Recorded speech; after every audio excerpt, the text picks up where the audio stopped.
오늘 이제 7절부터죠. 지난 시간에 이제 1절부터 6절까지 우리가 말씀을 상고했어요. 세례 요한이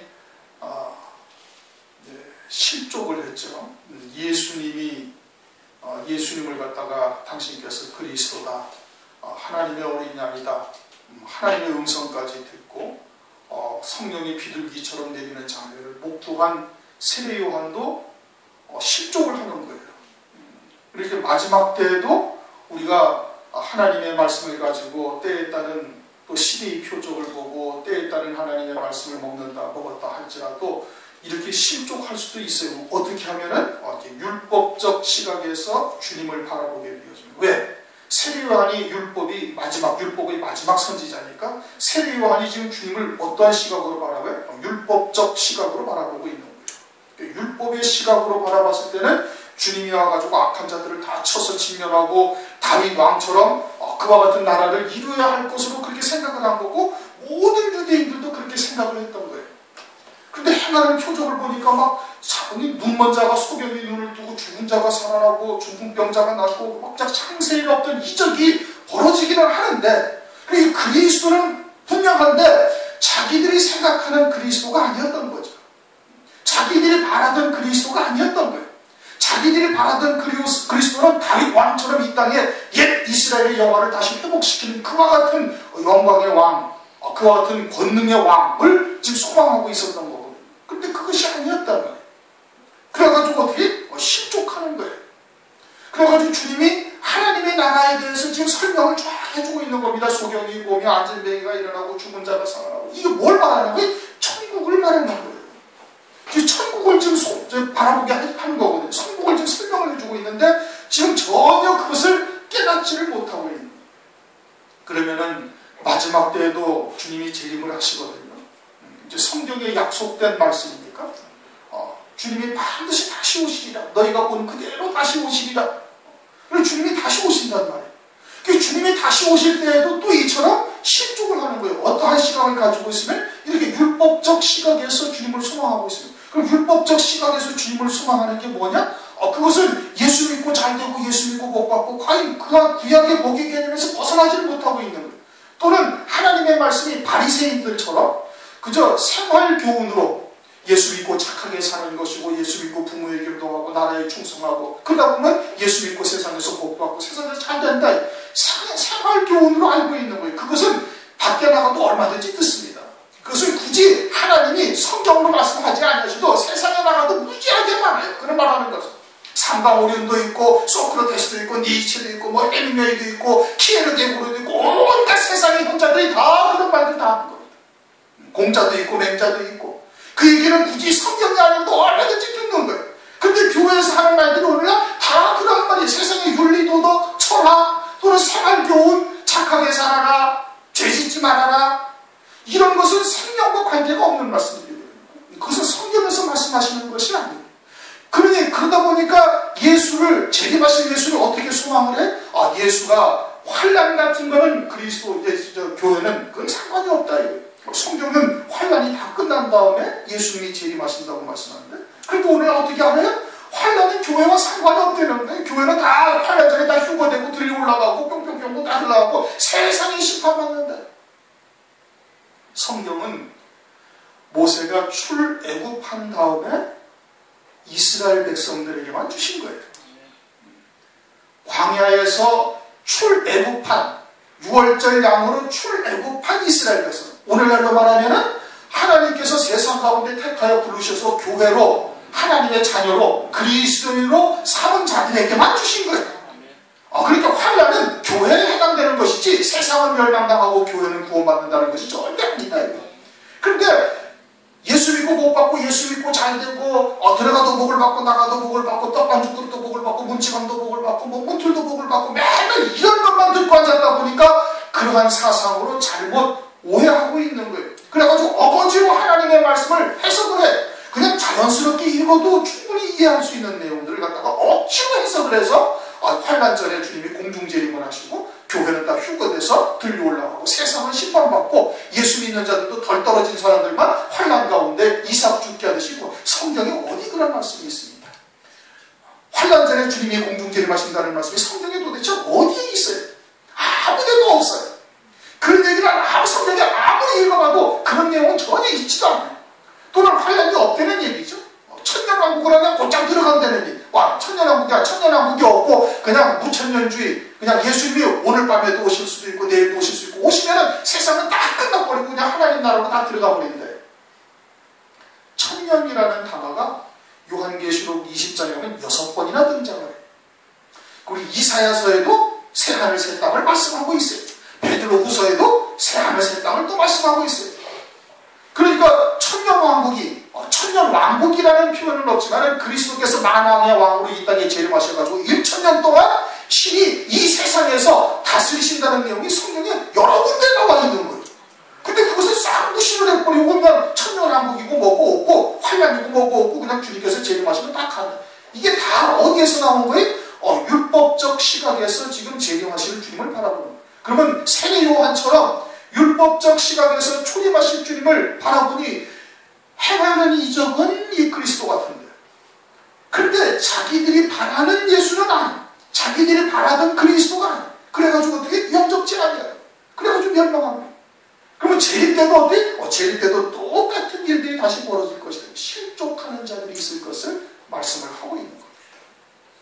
그리고서는 7절 저희가 떠나네. 누가 떠났어요? 세례 요한의 제자들이 갔어요.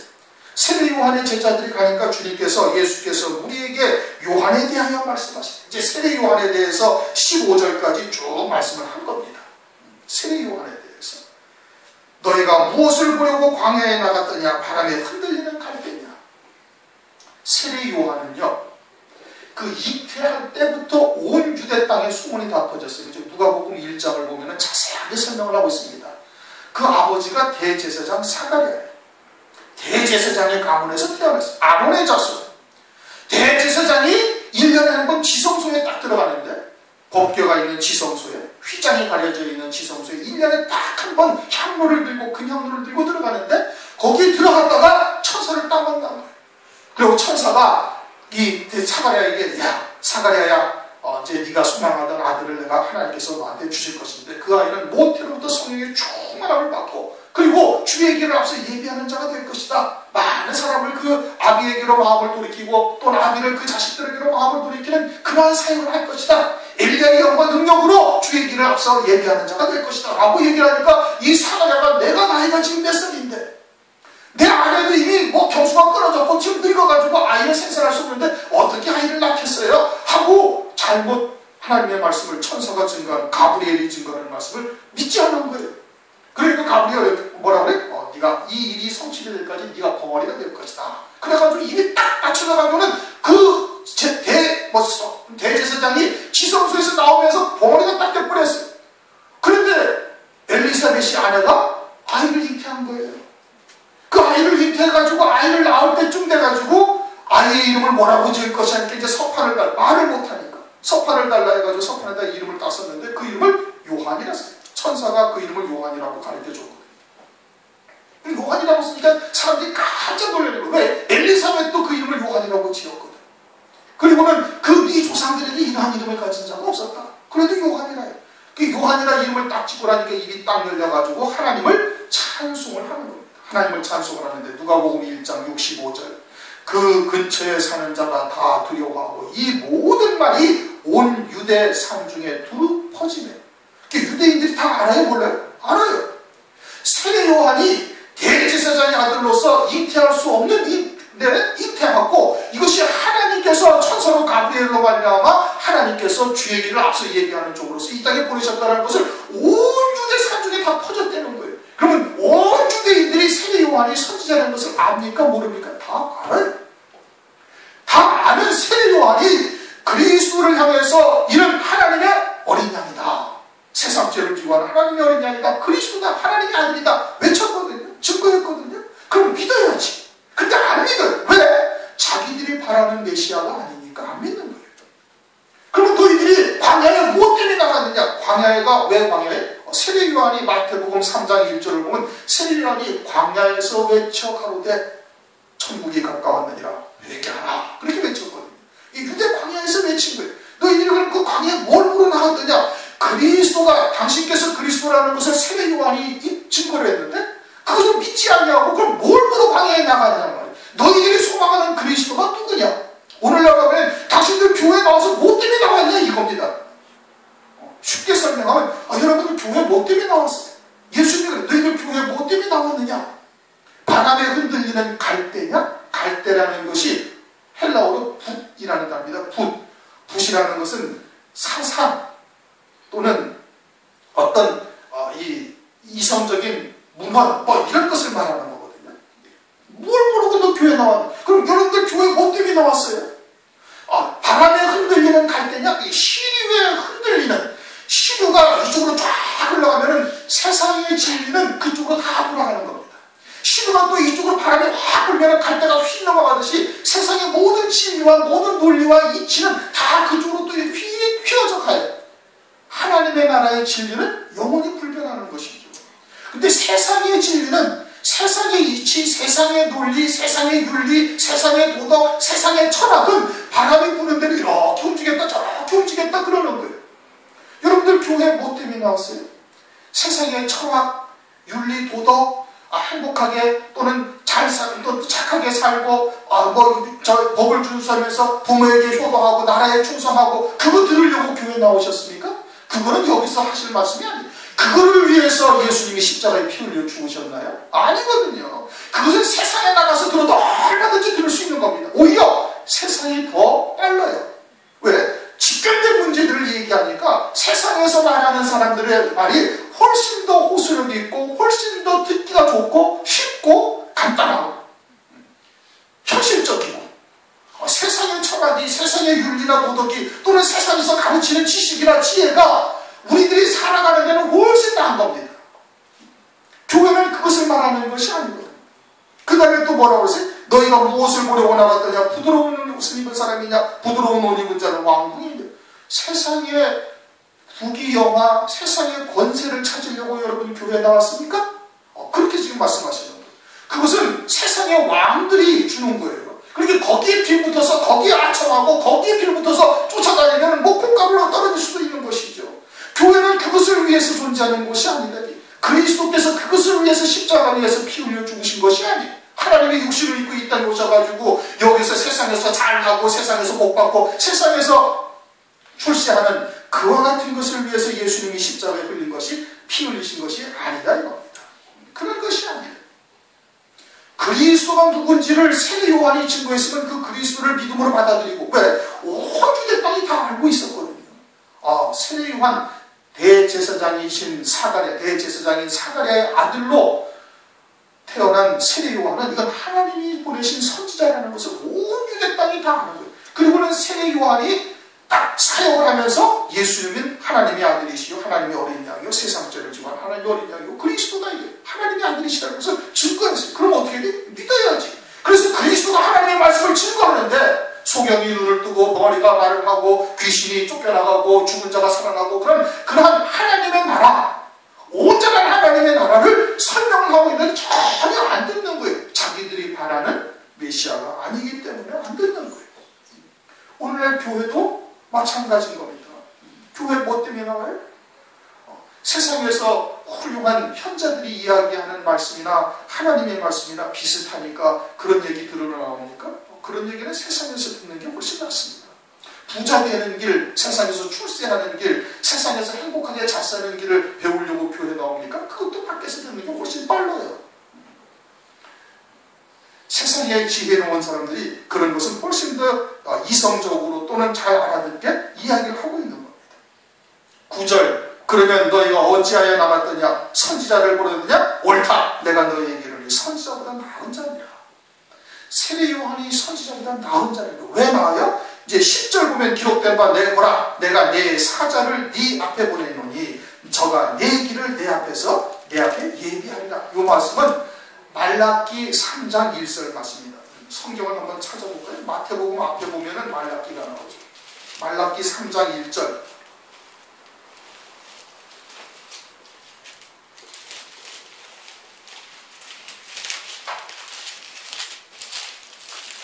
왜 세례 요한이 선지자보다 나은 자냐? 말라기 3장 1절을 보면은 다 같이 있습니다. 시작. 만군의 여호와가 이르노라. 보라, 내가 내 사자를 보내리니 그가 내 앞에서 길을 예비할 것이요 또 너희의 구하는 바 주가 호련히 그 전에 임하리니 곧 너희의 사모하는 바 언약의 사자가 임할 것이라. 아멘.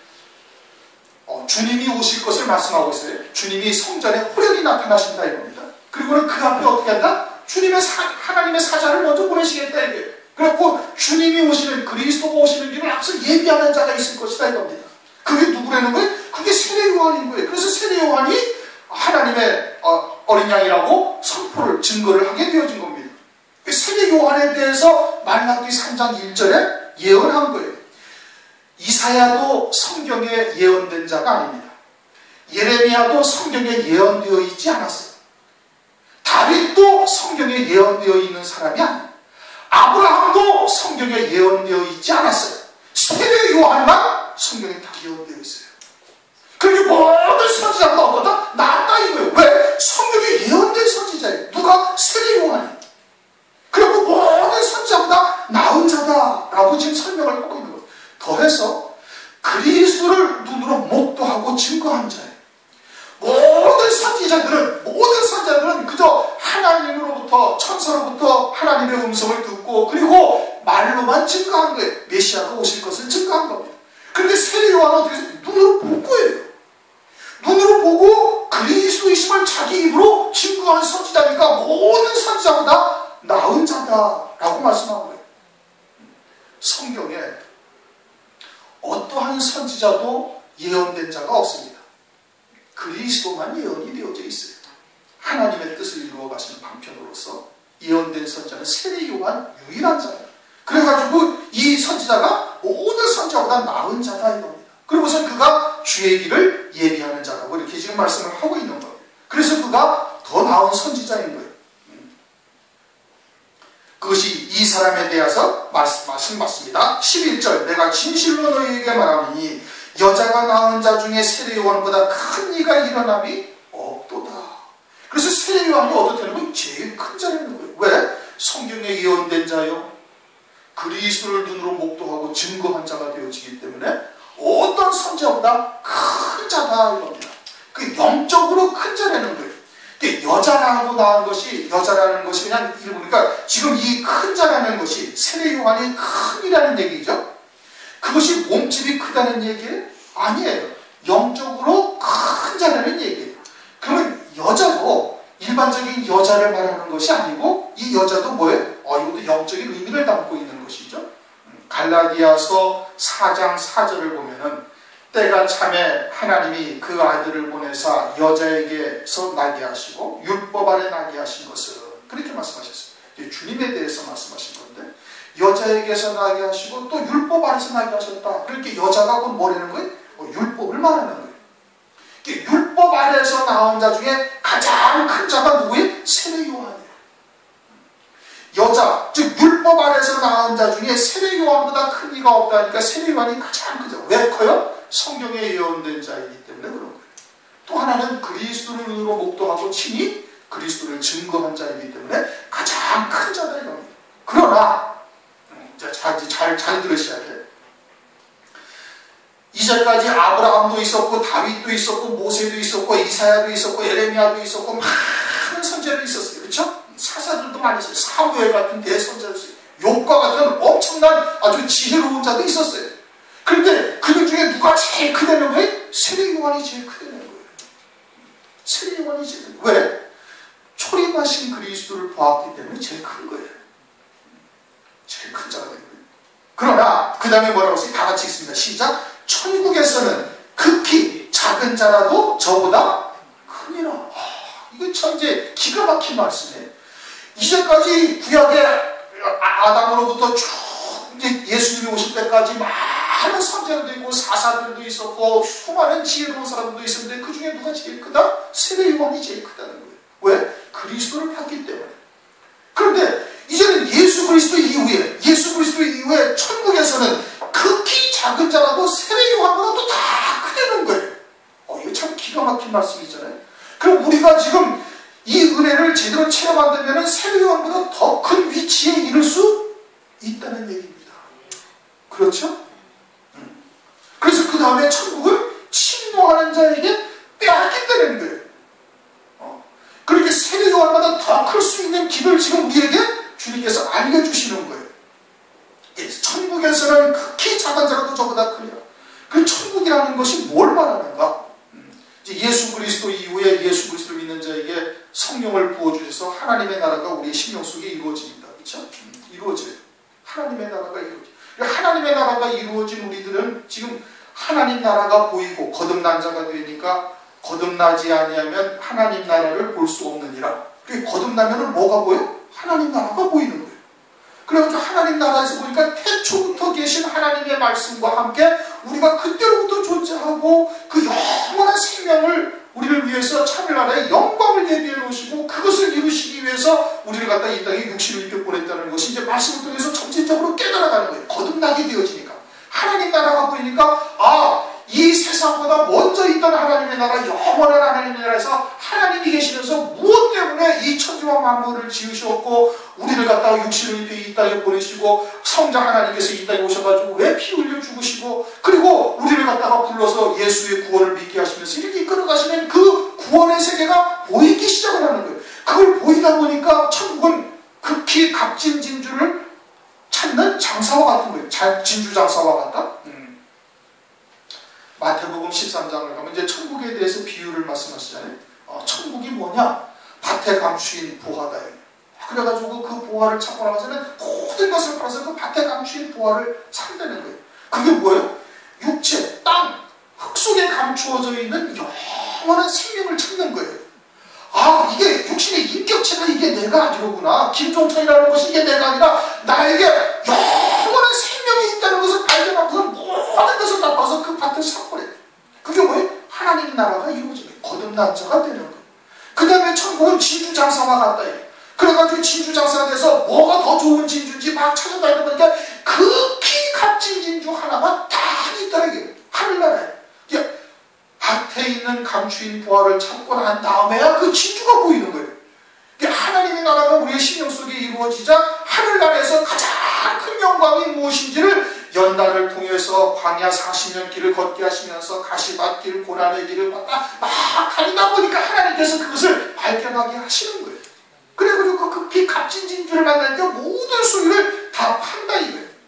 그러니 천국이 이루어진 자, 그리스도를 믿고 천국이 이루어진 자는 어떻게 돼? 열매를 맺어 자라간다 이겁니다. 골로새서 1장 6절. 참으로 은혜를 깨달은 날로부터 열매를 맺어 자라가는 거예요. 자녀의 신앙, 청년의 신앙, 장로와 같은 성숙한 장성한 분량에까지 열매를 맺어 막 자라가는 거예요. 믿음으로 세상을 이기고 믿음으로 고난을 이기고 믿음으로 하나님의 나라를 막 바라보면서 달려가는 자가 되어지는 거예요. 그러니까 점점 열매를 맺어 자라가게 되어진다. 누가? 이제 천국이 이루어진 자, 그리스도를 믿는 자예요. 그런데 새 요한까지는 율법을 지켜 행하므로 어떻게 된다? 의롭게 되는 길까지만 밝혀진 거예요. 양심의 시대에는 그것까지도 밝혀지지 않았어요. 노아의 때에는. 그러다가 모세를 통해서 율법을 하나님께서 주셨죠. 율법을 지켜 행하면 너희가 복을 받고 너희가 하나님의 의에 이르게 되어진다. 이 율법을 열심히 지켜가면서 어떻게 하려고? 천국에 들어가기 위해서 신앙생활을 한 거예요. 율법의 때까지, 세례 요한의 때까지. 그런데 그리스도가 오셔가지고 하나님의 의가 이 땅에 오셔가지고 하나님의 의를 우리에게 믿는 자에게 입혀주시는 거예요. 이제까지는 그 하나님의 의를 입으려고 율법을 열심히 지켜 행했던 거거든요. 천국에 들어가려고 행했던 거예요. 그런데 그리스도가 오셔가지고는 그 모든 의를 다 이루어버렸어요. 율법을 다 이루시고 이제는 믿는 자에게 하나님의 의의 옷을 입혀주시는 거예요. 의롭다 보시는 거예요. 하나님께서. 그래가지고 그 심령 속에 성령을 부어주셔서 하나님의 나라가 이루어지게 해가지고 이제는 열매 맺어 자라가는 거예요. 세례 요한의 때까지는 천국에 들어가기 위해서 열심히 하나님의 말씀을 지켜 해갔던 것이고 이제는 하나님의 나라가 이루어져가지고 하늘에 안친 바 되었으니 에베소서 2장 5절 6절 그리스도와 함께 살리셨고 이제는 그리스도 예수와 함께 하늘에 앉히셨으니 이제는 하늘에 앉아있는 자가 되어버려요. 그래가지고 하나님 나라가 보이고 열매를 맺어서 자라가다가 극히 값진 진주를 만나니까 모든 소유를 팔아서 그것을 다 사는 이와 같은 열매 맺는 자가 되어지고 있으니까 너희는 천국에서는 지극히 작은 자라도 저보다 크다 이겁니다. 무슨 얘기인지 이해가 되셨습니까? 이해가 되셨어요? 율법의 때까지는, 세례 요한의 때까지는 13절 모든 선지자와 및 율법에 예언한 것이 요한까지. 율법은 레위기서 18장을 보면은 지켜 행하면 사는 거예요. 지켜 행하면 사는 거예요. 그렇게 열심히 율법을 지켜 행했던 거예요. 열심히 율법을 지켜 행하면은 하나님 나라에서도 이와 같은 영광과 복을 누릴 수 있을 것이다 해가지고 세상의 그림자로 아브라함에게도 복을 주고 이삭에게도 100배의 복을 주고 또는 야곱에게도 복을 주고 요셉에게도 복을 주었던 거예요. 그런데 그 복의 개념이 이제는 주님이 오셔가지고 완전히 바꿔놓으신 거예요. 이제 참 빛이 비추어졌다 이겁니다. 하나님의 영광의 빛이 그리스도의 얼굴을 통해서 팍 나타나거든요.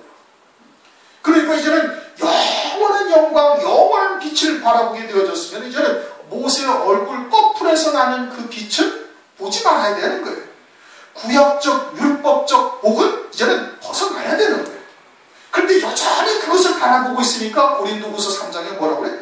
모세의 얼굴의 수건을 여전히 가려야 된다 이겁니다. 지금도 그 수건이 벗겨지지 않은 거예요. 왜? 자꾸 그것만 보려고 하니까. 이제는 그 율법적 복의 개념이 이제는 완전히 벗겨져야 되는데 여전히 그것을 바라보고 앉아있는 거예요. 그래가지고 그 수건이 벗겨지지 않냐고 지금도 여전히 있다. 고린도후서 3장. 근데 그것은 참된 영광의 빛이 예수 그리스도로 말미암아 비추어졌으니까 이제는 그것을 봐서는 안 된다. 그보다 더 큰 영광의 빛, 더 밝은 빛, 참 빛이 우리에게 비춰졌는데 그런데 여전히 깨닫지를 못하고 있는 것이죠. 율법은 천국에 들어가기 위해서 열심히 지켜 행하는 자들이에요. 그러니까 오늘날 예수 안에서도 어떻게 잘못하면 지옥이다, 죄 지으면 철저히 회개해야 된다, 물론 죄를 지으려는 얘기는 아닙니다.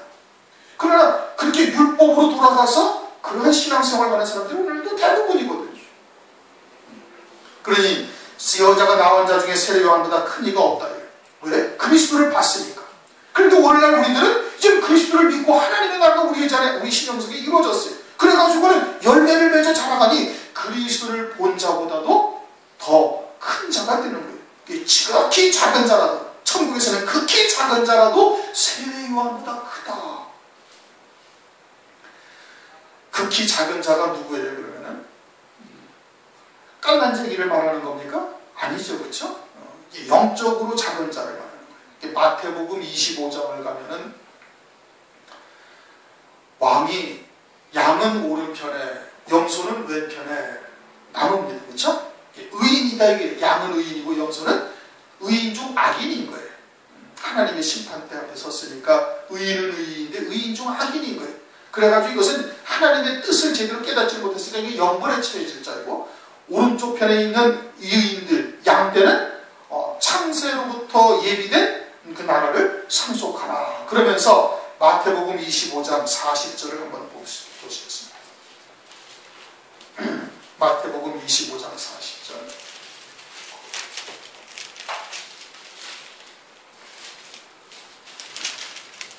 우리 다 같이 읽습니다. 시작. 임금이 대답하여 가라사대 내가 진실로 너희에게 이르노니 너희가 여기 내 형제 중 지극히 작은 자 하나에게 한 것이 곧 내게 한 것이라 하시고, 그 지극히 작은 자가 누구예요?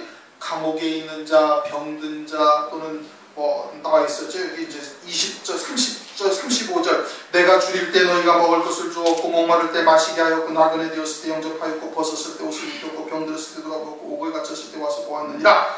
이것이 이 작은 자예요.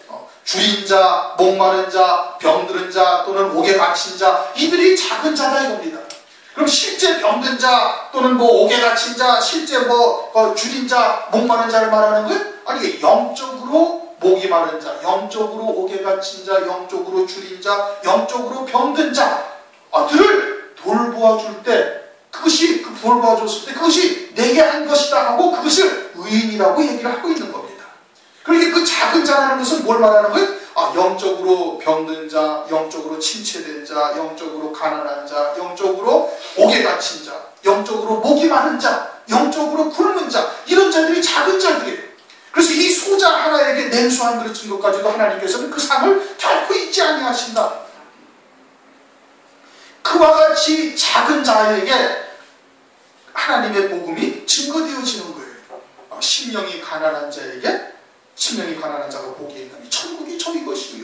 영이 가난한 자, 영이 굶은 자, 영이 목마른 자, 영이 옥에 갇힌 자, 이들이 작은 자가 이겁니다. 그 작은 자 중에 가장 작은 자가 성경에서 말씀하시는 막달라 마리아인 겁니다. 창녀죠. 죄인이에요. 막달라 마리아가 죄인인데, 근데 부활하신 주님을 제일 먼저 만나요. 그것은 뭘 말하는 거예요? 그 심령 속에 하나님의 나라가 온전히 이루어졌다 이겁니다. 엠마오로 가는 제자들이 처음에 부활하신 주님을 만났는데 알아봐요? 못 알아봐요? 못 알아봐요. 막달라 마리아는 처음에는 못 알아봤어. 주님이 앞에서 얘기를 하고 있는데. 그런데 주님께서 마리아야 하시니까 이 막달라 마리아가 그것이 주님인 줄 알고 쫓아가서 제자들에게 주님이 부활하셨다는 것을 얘기를 해요. 이 제자들보다도 먼저 본 거예요. 그 심령 속에 하나님의 나라가 제자들보다도 훨씬 더 밝아져 있다 이겁니다. 죄인 중에 죄인이에요. 아주 극히 작은 자예요. 그런데 하나님의 나라가 그 심령 속에 온전히 이루어졌으니까 부활하신 주님을 가장 먼저 만나는 은혜를 입히는 거예요. 유대인들이 부활하신 주님을 봐요? 못 봐요? 못 봐요. 왜? 하나님의 나라가 이루어지지 않았으니까. 그들이 하나님의 백성이 아니에요. 하나님의 백성이에요. 아브라함의 자손이에요.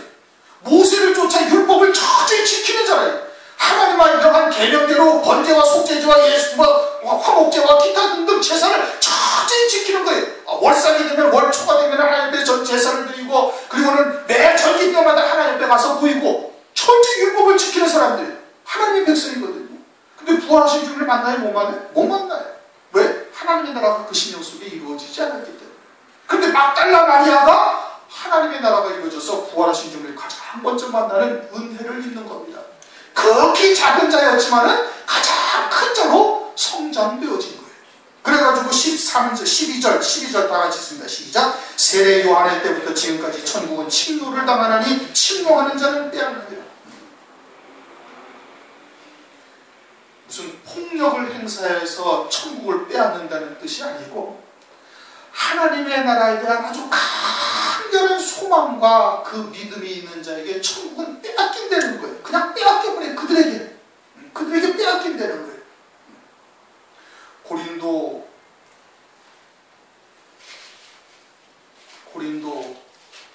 후서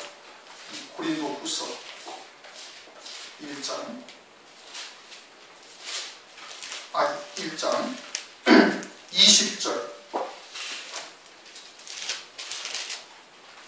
고린도후서 1장 20절 다 같이 있습니다.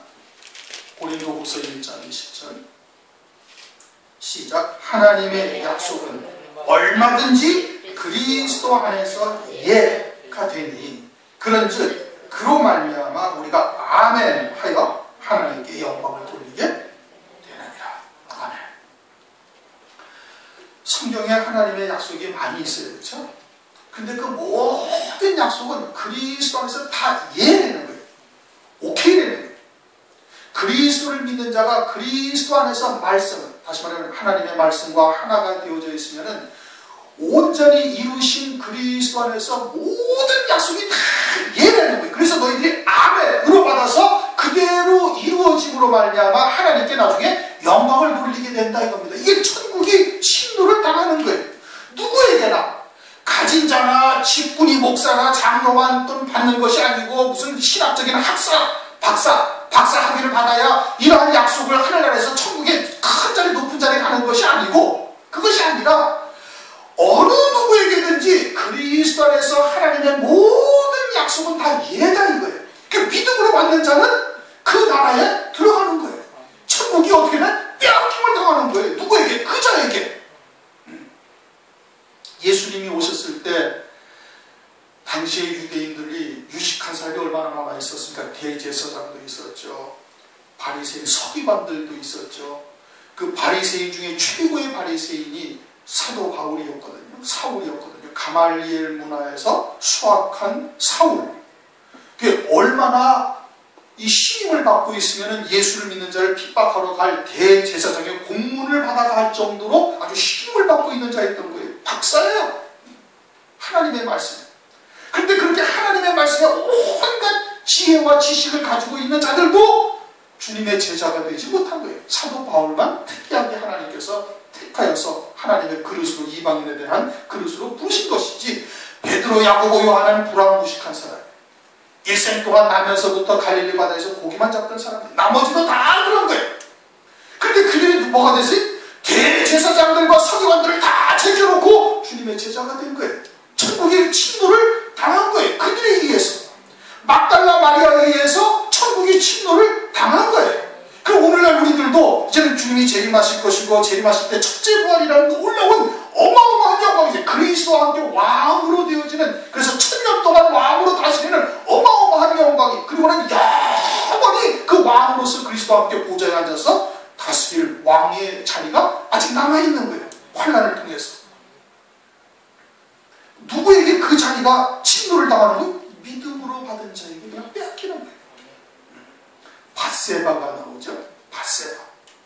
밧세바하고 다윗하고 간통을 했어요. 그렇죠? 간통을 한 거예요.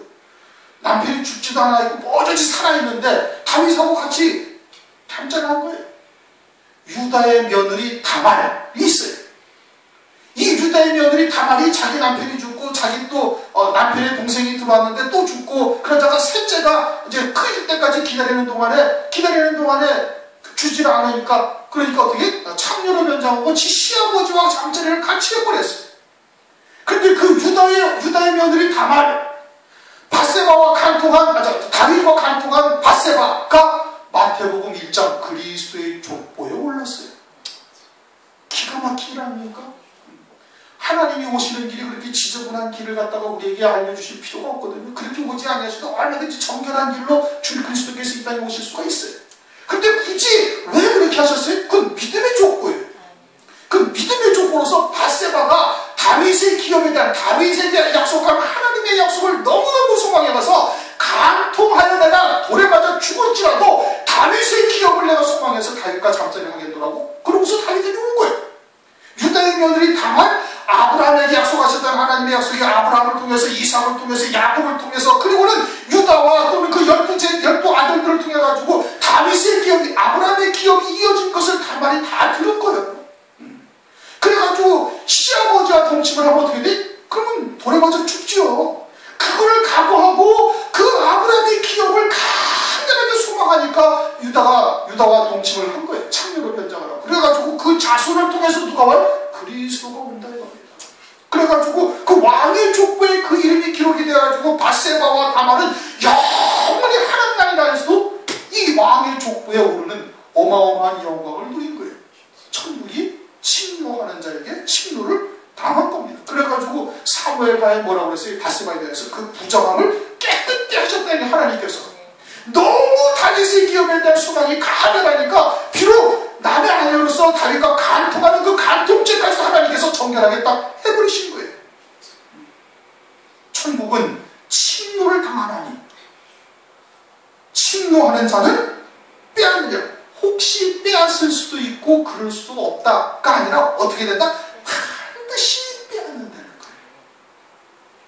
첫째 부활에 대한 영광이 얼마나 우리에게 강렬한가에 따라서 하나님께서 주시는 겁니다. 그리고 이제 육신의 목숨을 버리기까지 그 말씀을 믿고 그 새하늘 새 땅에서 그리스도께 왕으로 다스릴 것을 소망하게 되어지면 하나님께서 누구나 가진 자든 없는 자든 또는 그냥 배운 자든 못 배운 자든 어느 누구나 상관없이 하나님께서 주신다는 거예요. 누구에게나 주신다는 거예요. 그런데 성경은 고린도전서 1장 27절을 보면 멸시받는 자, 천대받는 자, 없는 자들을 택하사 있는 자들을 멸하시겠다. 그래가지고 주님도 제자들을 못 배운 사람들을 택하신 거예요. 그럼 마지막 때도 어떻게? 가난한 자, 없는 자, 천대받는 자, 멸시받는 자들을 택하사 그와 같이 있다 하는 자들을 하나님께서 멸하실 것을 또한 그림자적으로 계시한 것입니다. 13절 모든 선지자와 율법의 예언한 것이 요한까지입니다. 그럼 율법에 의한 신앙은 요한까지로 끝이 나야 되는 거예요. 이렇게 들어가도 복을 받고 신명기 28장에 말씀하시는 거 들어가도 복을 받고 나가도 복을 받고 떡반죽으로도 복을 받고 뭣도 복을 받고 하는 그것은 구약적 개념인 거예요. 히브리서 10장 1절 율법은 장차 올 모든 좋은 것들의 그림자라는 거예요. 그게 이게 실상이 아니라는 얘기거든요. 요한일서 2장 7절 8절 참 빛이 비추었으니까 이제는 어둠에 속한 자에서 이제 벗어나야 될 터인데 여전히 그 가운데 있음을 말씀하고 있지 않습니까? 참 빛이 비추어진 거예요. 참된 영광이 무엇인지 우리에게 다 보여주신 거예요. 그런데도 여전히 율법적 시각에서 하나님의 나라를 잘못 바라보고 있는 일들이 오늘날도 있는 건데, 율법은 어디까지다? 요한까지다 이겁니다. 요한까지다. 14절 만일 너희가 즐겨받을진데 오리라 한 엘리야가 이 사람이라. 누가 엘리야라는 거예요? 세례 요한이 엘리야. 그런데 이제 마태복음을 다시 한번 가겠습니다. 마태복음 4장 말라기 4장. 엘리야가 어디 등장하냐? 아까 세례 요한은 말라기서 3장 1절에 예언되어 있었죠. 그 엘리야는 어디 예언되어 있어요? 말라기 4장 5절 6절에 예언되어져 있어요. 말라기 4장 5절 6절 다 같이 있습니다. 시작. 보라, 여호와의 크고 두려운 날이 이르기 전에 내가 선지 엘리야를 너희에게 보내리니 그가 아비의 마음을 자녀에게로 돌이키게 하고 자녀들의 마음을 그들의 아비에게로 돌이키게 하리라. 돌이키지 아니하면 두렵건대 내가 와서 저주로 그 땅을 칠까 하노라 하시니라. 엘리야가 예언되어 있어요. 그렇죠? 그 엘리야가 다시 살아서 나온다는 얘기예요? 아니죠. 그렇죠? 엘리야가 이미 한번 죽었는데 다시 살아나올 리가 없죠. 하늘로 올라갔는데. 누가복음 1장 17절을 한번 보겠습니다. 누가복음 1장 17절. 세례 요한을 엘리야라고 부르잖아요. 누가복음 1장을 보면은 세례 요한이 잉태되는 장면을 이제 말씀을 하시면서, 잉태가 아니라 세례 요한을 이제 보내실 것을 이제 천사 가브리엘이 사가랴에게, 대제사장 사가랴에게 이러면서 1장 17절 16절부터 이스라엘 자손을 주 곧 저희 하나님께로 많이 돌아오게 하겠습니다. 저가 또 엘리야의 심령과 능력으로 주 앞에 앞서가며 아비의 마음을 자식에게 거스리는 자를 의인의 슬기에 돌아오게 하고 주를 위하여 세운 백성을 예비하리라. 이제 사가랴에게 가브리엘 천사가 이야기한 거예요. 그러면서 이제 주님이 마태복음 11장에 누가 엘리야라? 세례 요한이 엘리야라 이렇게 지금 말씀을 한 겁니다. 엘리야가 다시 살아왔다는 것이 아니라 엘리야의 심령과 능력으로 온 자다 이겁니다. 엘리야의 영과 능력으로 그렇게 왔다. 그래서 이제 엘리야가 이 세례 요한이 엘리야다. 지금 이제 11장에 그렇게 지금 말씀을 하고 있습니다. 그런데 우리가 말라기서 4장 5절을 자세히 다시 들어보면 보라 여호와의 크고 두려운 날이 이르기 전에 내가 선지 엘리야를 보낸다 이렇게 말씀하셨어요. 그렇죠? 주님의 초림은 여호와의 크고 두려운 날이 아닙니다. 여호와의 크고 두려운 날은 주님의 재림이요 심판의 때예요. 그러니까 선지자 엘리야를 보내신다라는 말라기 4장 5절 6절 말씀은 정확하게 말씀하시면 주님의 재림의 때에 선지자 엘리야와 같은 심령과 능력으로 올 자들을 보내실 것을 말씀을 하고 있는 거예요. 근데 주님이 세례 요한을 엘리야라고 분명히 말씀하셨거든요. 그리고 누가복음 1장 17절에 엘리야의 심령과 능력으로 왔다 이거예요. 그리고 말라기 4장 5절 6절의 말씀처럼 아비의 마음을 자식에게로 자식의 마음을 아비에게로 돌이키게 하는 역사를 할 거라고 또 누가복음 1장 17절에 또 말씀을 하고 있어요. 그러면 이게 뭐냐? 그것은 장차 주님의 때에 실제 엘리야와 같은 심령과 능력으로 세례 요한과 같이 엘리야의 심령과 능력으로 올 주의 종들이 있고 그 그림자로 세례 요한을 보여주신 거예요. 주의 재림의 때 주의 길을 앞서 예비하는 종들이 있을 것인데 그들은 엘리야의 영과 능력으로 오는데 마치 주의 초림의 때 세례 요한이 와서 앞서 주의 길을 예비하는 종으로서 그 사역을 감당했던 것과 똑같은 사역을 감당할 것을 그림자로 세례 요한을 보여주셨다 이겁니다. 말라기 4장 5절 말씀은 보라 여호와의 크고 두려운 날이 이르기 전에 라고 말씀을 하셨거든요. 그건 주의 재림의 때지 초림이 아니다 이겁니다. 주의 초림은 우리의 대속물로 주러 오신 겁니다. 하나님의 사랑으로 우리에게 대속물로 주러 오신 것이지 크고 두려운 날이 절대 아닌 겁니다. 그것으로 인해서 우리가 하나님의 의의 옷을 입고 하나님의 나라에 들어가는 자가 되어지고 심령 천국이 이루어지는 은혜를 우리에게 베풀어 주신 거거든요. 그렇게 여호와의 크고 두려운 날이 아니라 그러면 그것은 언제? 주의 재림의 때인데 재림의 때 이처럼 엘리야의 영과 능력으로 주의 길을 앞서 예비하는 종들이 있을 것인데 그 그림자로 세례 요한을 우리에게 계시해 준 거예요. 그러면 엘리야의 영과 능력으로 올 주의 종들이 마지막 때 누구냐? 그래서 요한계시록 7장을 보면은 살아계신 하나님의 인을 이마에 맞는 14만 4천의 종들이 있습니다. 그리고서는 그들이 활동한 내용이 없어요. 그리고서는 요한계시록 순교를 하고 하나님 나라에 간 거예요. 7장에 살아계신 하나님의 인을 이마에 맞은 14만 4천의 종들이 있는데 그 14만 4천이 그 중간에는 14만 4천으로 나와 있지 아니하고 14장 1절에 가서 하나님 나라에 이미 다 올라가 있어요. 순교한 거죠. 죽임당한 거예요. 그리고서는 요한계시록 10장에 표놓인 작은 책을 사도 요한이 먹고 네가 다시 예언하여야 하리라. 그래가지고 11장에 두 증인이 갈대를 받고 성전과 성전을 제단을 청량하는 일을 하는 겁니다. 그리고 1260일 동안 예언의 권세를 갖는 거예요. 14만 4천이 그와 같이 사도 요한을 통해서 표놓인 작은 책, 즉 요한계시록의 말씀을 먹고 1260일 동안 예언하여야 하는 그 과정을 설명을 하면서 그들이 결국은 두 증인이 14만 4천이 되어질 것을 말씀을 하고 있는 겁니다. 그럼 엘리야의 신령과 능력이라는 것이 무엇을 말하는가?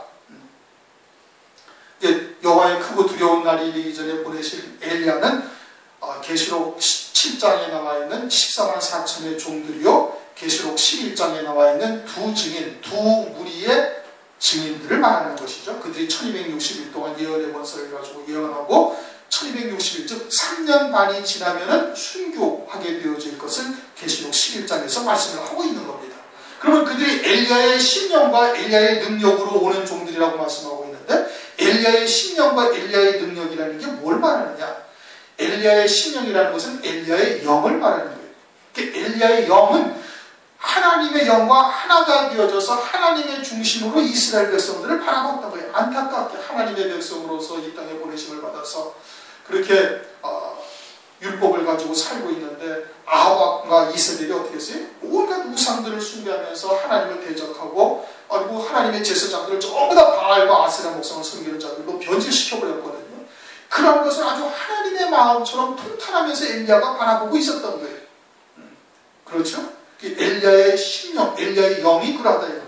그러면 마지막 때 두 증인은 어때? 살아계신 하나님의 인을 이마에 맞아요. 그래서 하나님의 사상, 하나님의 뜻과 완전히 일치를 이루는 거예요. 이마에 인을 맞았다는 것은 도장으로 꽉 찍었다는 얘기거든요.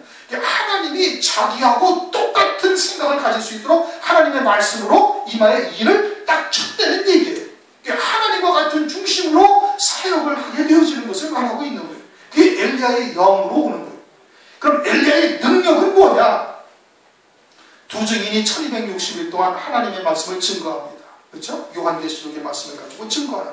그래가지고 그 말씀을 듣고서는 성도들이 한때, 두때, 반때를 통해서 순교하게 되어집니다. 다니엘서 12장 7절에 성도들의 권세가 다 깨어지기까지니, 환란이, 개국 이래 없던 환란이 언제까지 계속되느냐? 성도들의 권세가 다 깨어진다는 거예요. 한때, 두때, 반때 동안에 성도들의 권세가 다 깨어진다. 다니엘서 12장 7절에 말씀을 하고 있어요. 한때, 두때, 반때라는 것은 3년 반이죠. 두 증인이 1260일 동안, 즉 한 달을 30일로 따지면 그것이 3년 반인 겁니다. 36개월, 한때, 두때, 반때. 1260일 동안 하나님의 말씀을 증거해서 그 말씀을 들은 자들이 그 말씀에 결박되어져 가지고 육신의 목숨을 버리기까지 신앙의 정절을 지켜요. 순교해요. 그것이 그 말씀의 능력인 겁니다. 하나님의 말씀이 우리에게 임하사 그 두 증인이 증거하는 요한계시록의 말씀, 즉 적그리스도가 누구고 환란을 주실 뜻이 무엇이냐, 이것이 예수의 증거와 하나님의 말씀을 인하여 저들에게 죽이는 권세를 줘서 순교케 하셔서 그리스도의 신부 어린 양의 아내로 세우시는 것이요 첫째벌의 영광을 입히어 주시려는 하나님의 은혜라는 것을 깨닫고 그 말씀에 붙들면서 육신의 목숨을 버리기까지 신앙의 정절을 지키게 하는 거예요. 그것이 뭐예요? 그것이 능력이에요. 그것이 권능이에요. 그것이 권세예요. 최고의 권세죠. 하나님의 말씀이 우리에게 임하사 하나님 그리스도의 신부와 같은 하나님의 말씀으로 인하여 당신의 목숨을 희생해 받기까지 한 그리스도와 똑같은 반면에 우리를 세우고자 하시는 하나님의 권능이 우리에게 임하는 거예요. 말씀의 능력이 우리에게 나서 육신의 목숨을 초대같이 딱 버려버릴 수 있게 하시는 겁니다. 그것이 엘리야의 영과 능력으로 오는 종들인 거예요. 그 두 증인이 1260일 동안 예언을 해서 순교할 자를 한때, 두때, 반때에 순교하게 하는 겁니다. 그 말씀을 증거해서, 어떤 말씀? 요한계시록의 말씀을 증거해서. 그리고 예비처로 갈 자들을 예비처로 가려, 그 말씀을 통해서 그렇게 이끌어가는 거예요. 그것이 엘리야의 영과 능력으로 주의 길을 앞서 예비하는 자들이요, 아비의 마음을 자식에게로 돌이키게 하고 자식의 마음을 아비에게로 돌이키게 하는 은혜를 베풀어 주는 겁니다. 세례 요한은 초림은 재림의 그림자다 이겁니다. 세례 요한이 초림하신 주님에 앞서 엘리야의 영과 능력으로 사역을 감당했던 것처럼, 주의 길을 앞서 예비했던 것처럼, 주의 재림의 때에도 엘리야의 영과 능력으로 주의 길을 앞서 예비하는 종들이 있을 것이고, 그것은 두 증인이요, 그것은 14만 4천의 종들이 될 것을 말씀을 하고 있는 겁니다. 그래서 15절, 귀 있는 자는 들을지어다. 당시 유대인들이 귀가 없어요? 다 있어요. 귀머거리들만 유대인들 살았던 거 아니거든요. 유대인들 다 귀가 있어요. 그런데 귀 있는 자는 듣는다 이겁니다.